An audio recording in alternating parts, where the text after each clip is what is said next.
Ұзаққа созылған жазғы кештер аяқталып қалды.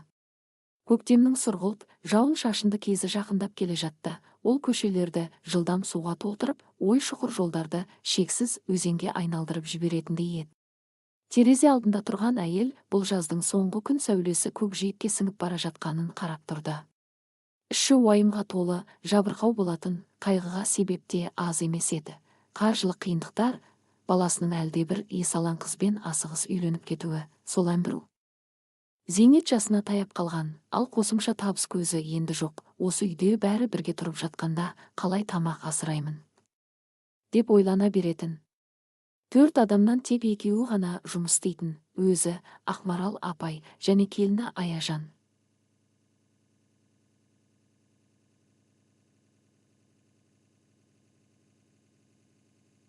Бірақ Аяжанның жұмысы да көңілінен шықпайтын. Иә, ақша келетін, бірақ үйде отыратын. Қатты шаршадым, шынымен енді күшім жоқ. Санжардың өзі жұмыс істемей отырғанда, үстіне мынау қызды алып келді, аяғы ауыр. Құдай біледі, қаншаға дейін шыдаймын. Жұмыс істемесе, соны болса да жұмысқа жегу керек қой. Қашанға дейін? Өзі отырып алып бірдеңелерді басып отырады да, кенет ақша түсе қалады. Не деген жұмыс өзі? Жөні түзу жұмысқа бару керек.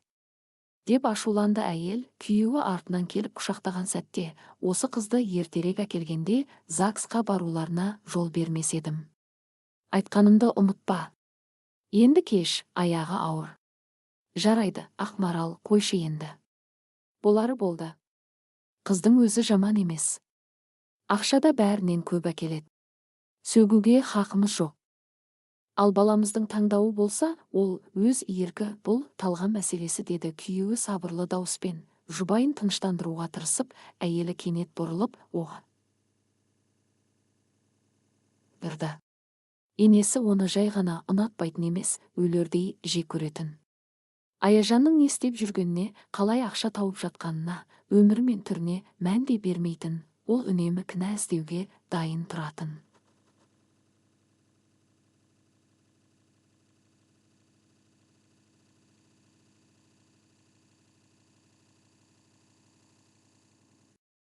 Ал Аяжан өзін жаман адам деп есептемейтін. Қайырымды, мейірімді, сезімтал әрі интернет арқылы жақсы табыс табатын. Аяжан үлкен ішін сипап отырып, жақын күндері ана атанатынын ойлады. Ол күйеуімен бөлек тұру үшін көп нәрседен бас тартар еді, бірақ Санжар жұмыс істемейтін. Ал жалдап жатқан пәтердің ақысын өзі жалғыз төлей алмайтын. Бала дүниеге келгенде күйеуі де ештеңе істемек емес. Жұмыс іздеу қосымшасын жай ғана қарап отыратын.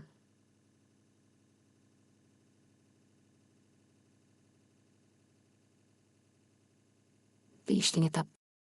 Кейде ол Санжардың мәңгі жұмыс істеуден бас тартқандай көрінетін. Сол таңертең Аяжан өмірі жақын арада мәңгілікке өзгеретінін әлі білмейтін. Бірнеше сағаттан кейін толғағы басталып, суы кетіп, 1 сағаттан соң қалалық перзентханаға жеткізілді. Босану өте ауыр өтті. Санжар мен оның ата-анасы тек келесі күні ғана келді. Олар палатаның алдында тұрып, ішке кіруге рұқсат күтіп тұрды. Санжар, қандай ақымақсың. Осындай қызбен жүрдің де, тастап кетудің орнына балалы болдың. Ол саған лайық емес, деді Ақмарал апай, әлі көлікте бастаған әңгімесін жалғастырып. Ол ашуын баса алмай тұрған кезде, Аяжан кішкентай құндақтаулы сәбиін құшағына алып, оларға шықты. Бала аңырсып жатты. Ақмарал апайдың өңі бозарып, айқайлай жөнелді. Бұл не масқара? Біздің отбасымызда мұндай сұмдық бала туа алмайды. Бұл менің немерем емес. Құдайым-ай, қайда жүріп тапқан? Мынау барып тұрған масқара. Деп айқайлап дәлізден жүгіріп шықты. Мейрам әйелімен артынан ілесе кетті, ал Санжар сәбиге қарап тұра берді. Баланың шашы қап-қара болатын, ал әйелі екеуінің шашы ашық түсті еді. Маңдайында үлкен туғаннан қалған мен бар. Санжар басын шайқап анасынан кейін ілесе шықты, сәбиді қолына да алмады. Аяжан қатты шок жағдайында еді. Не болып жатқанын бірден түсіне алмады. Ол әлі де күйеуінің қайтып келуін күтіп тұрғанда еді. Бірақ ол қайтпады. Аяжан палатаға оралып, төсектің шетіне отырып, сәбиін қолына алып жылап жіберді. Енді шыдамы да, күші де таусылған еді. Бірнеше күннен кейін ол перзентханадан шығуға дайындалды. Балақай толықтай сау болатын. Дәрігер қасында тұрып, күнделікті күтімнің барлық кезеңдерін тағы бір рет түсіндіріп берді. Ал мына күйеуіңізді мүлде ұмытыңыз. Мен оны көрдім, езбе біреу. Тек шешесінің артынан еріп жүреді. Мүлде генетикадан хабарсыз болу үшін мисыз болу керек. Ашық түсті ата-анадан қара шашты балалар жиі туады. Ал маңдайындағы таңба уақыт өте келе кішірейіп түсі ашылады. Уайымдамаңыз, бастысы өзіңіз де, сәби де дін амансыз, деді дәрігер Аяжанды шығарып салып тұрып. Жас әрі көрікті әйел сыртқа шыққанда ешкімнің қарсы алуға келмегенін бірден түсінді. Перзентханадан шығу уақыты мен күнін күйеуіне бірнеше рет жазғанымен ешкім келмеген. Аяжан такси шақырды, бірақ бағасы тым қымбат еді. Ата-анасы демалыста болатын. Жалғыздық жүрегін ауыртты. Соңғы амал ретінде ол ренжісіп қалған құрбысына қоңырау шалды. Құрбысы бірнеше минут ішінде келіп жетті. Отыр, жүрейік. Жол ұзақ. Уайымдама, Лис, мен сенің әлгі есі кеткен енеңмен араздасып кеткеніңе өкінемін. Біз сонша уақыт бөліп жүргенімізге шын өкінемін. Қарашы, қандай керемет балақай, деді құрбысы, сәбиді көре сала өзінің жалынды сөзі жайына қалғандай қуанып кетті. Қала сыртына шыға бергенде ғана кешкілік нұры білінген. Құрбысы алғашқыда жоспарларын 2 сағатта бітіріп үлгерем деп ойлағанымен, үйге жеткен бойда бәрін кейінге шегеруге тура келетінін түсінді. Өйткені көзімен көрді, Ақмарал апай келінін үйден қуып шықты. Заттары салынған сөмкесін жолдың үстіне лақтырып жіберді. Тіпті аулаға да кіргізбеді. Баланы басқа біреуден тауып алған деп айқай салды. Санжар, сен неге үндемейсің? Бұл сенің балаң емес пе? Деді Аяжан соңғы рет қорланып барып, жалынып, тыңдама оны, Санжар. Кет бұл жерден, мына құбыжығыңмен бірге. Мен саған басқа келін табам, деп айқайлады Ақмарал апай. Ал Санжар анасының жанында үнсіз тұрып, басын қасып қана қойды. Аяжан бұл қорлыққа шыдай алмай көлікке қайта келіп отырды. Құрбысы терезеден қарап, астафиралла, кетейік бұл жерден. Құдай бар, бәрін көреді. Ертең олар өз істері үшін жауап береді, деді. Аяжан құрбысының сөзіне құлақ асып көлікке отырды. Машина қозғалған кезде ол соңғы үмітпен артқа қарап еді. Санжардың соңынан жүгіріп келе жатқанын көргісі келді. Бірақ ештеңе болмады. Ол тек анасының жанында тұрып, әйелі мен баласын алыстап бара жатқан көлікпен ұзатып салғандай болып қалды. Анасының күтімінен айырылып қалам ба деп, ол сол бір ауыр күнде шешім қабылдауға батылы жетпеді. Аяжан құрбысының үйінде 3 күн тұр. Содан кейін ата-анасы демалыстан оралды да, болған жайды естігенде сөз таба алмай есеңгіреп қалды. Аяжан шын көңілмен құрбысына алғыс айтты, қоштасып ата-анасының үйіне қайта оралды. Бұл өте қиын болды. Бірақ оның ата-анасы берілмеді, қыздарын қайта аяққа тұрғызды. Сәби 4 жасқа келгенде Аяжан өз пәтеріне көшіп кетті. Бәрін өзі атқарды. Жалғыз басты ана мәртебесінен қорыққан жоқ. Ұлын жақсы болашақ үшін жалғыз тәрбиелеуге бел буды. Бала өсті. Бір күні Аяжан оған әкесі туралы шындықты айтты, қалай тастап кеткенін. Ол әкесінің фотосын көрген, енді оны өмірі кешірмейтінін білді. Тіпті ол тізерлеп кешірім сұраса да, бала өте дарынды еді, бәрін тез меңгеретін. Кішкентайынан дәрігер болуды армандайтын. Мектепті алтын медальмен бітіріп, жоғары оқу орнына түсті. Содан кейін біліктілігін арттырды. Ол 30 жасында ең жас әрі табысты балалар хирургы болды. Өз саласында танымал, беделді және үздік маман атанды. Аяжан ұлымен бұрын соңды болмағандай мақтанатын. Ол сол есімде қалған азапты жылдар үшін еш өкінбеймін. Ұлым өмірден өзі армандағанды алды дейтін, ұлы бақыт деді, жақсы отбасын құрған, өзін жар мен әке ретінде, сондай-ақ үздік маман ретінде толықтай іске асырған. Ал осы 30 жылдың ішінде Санжардың өмірі айтарлықтай өзгерген жоқ. Ол бір ретте ұлын көруге, немесе оның қалай өмір сүріп жатқанын білуге талпыныс жасамады. Санжар баяғысынша анасының есебінен күн көріп жүре берді. Тек кейінірек ел ішінде аты шыққан, бірақ жақсы атағы жоқ жергілікті сұлуға үйленгенде ғана өмірінде аздап өзгеріс пайда болды. Ақмарал апай соғанда қуанды. Себебі жүрегінің түбінде ол бұрын Аяжанды қуып шыққанына өкінетін. Аяжан үй шаруасына көмектесіп жұмыс істейтін, ал көңілденіп келген ұлын да сабасына түсіре алатын. Санжардың бұзылған өмір салты екінші ұлына да кері әсер етті. Кішкентайдың жүрегінде туа біткен ақау болды, және ешбір хирург мұндай күрделі отаға тәуекел еткісі келмеді.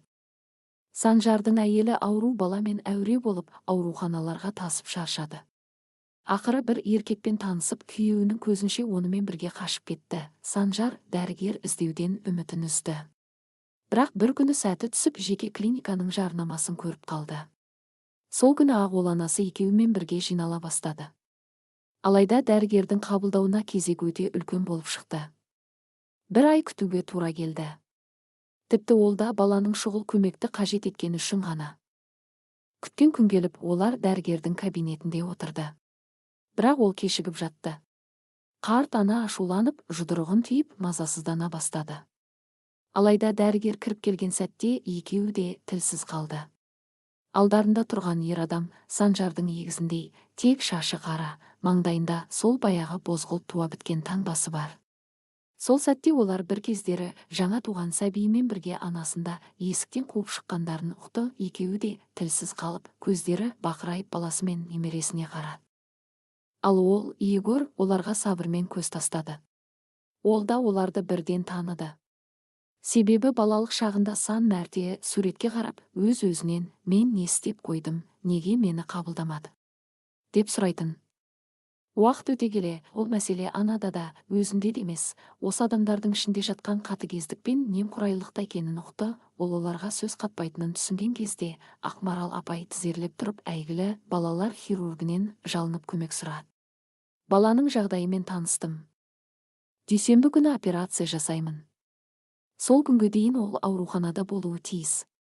Қасында бір ересек адам қалуы керек. Болды, қалғандары кете берсін, біреу ғана қалсын, деді. Егор салқын үнмен Санжар баласымен қалды. Ол аурухана дәлізінде ары-бері жүріп, сәбиін жұбатумен болды. Балақай мазасызданып жылап жатты. Бірақ кенеттен Санжар көргеніне сене алмай қалды. Ұлының кабинетінен Аяжан шықты. Уақыт оған мейірімді болды. 50 жаста болса да әлде қайда жас көрінетін. Қолында тағы бір сәби бар. Ұлымен сөйлесіп келе жатты. Аяжан Санжарға көз тастамады да, ұлың тап өзің сияқты, сабырлы.